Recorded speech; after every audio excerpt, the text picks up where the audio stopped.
पहला सवाल, अगर कोई शख्स बगैर वुजू कुरान को छुए तो क्या हुक्म है?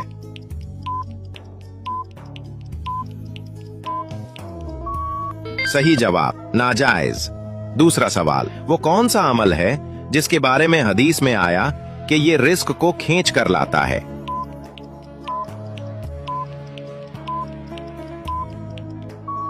सही जवाब, शुक्र।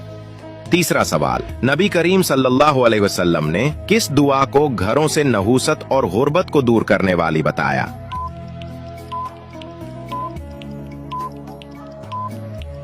सही जवाब, सूरतुल बकरा की आखिरी 2 आयत। चौथा सवाल, वो कौन सा इसमें मुबारक है जिसे पढ़ने से दिल की बेचैनी और खौफ फौरन खत्म हो जाता है?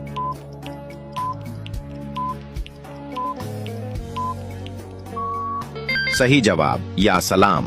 पांचवा सवाल, किस वजीफे के बारे में कहा गया है कि ये गुनाहों को ऐसे मिटा देता है जैसे पानी आग को बुझाता है?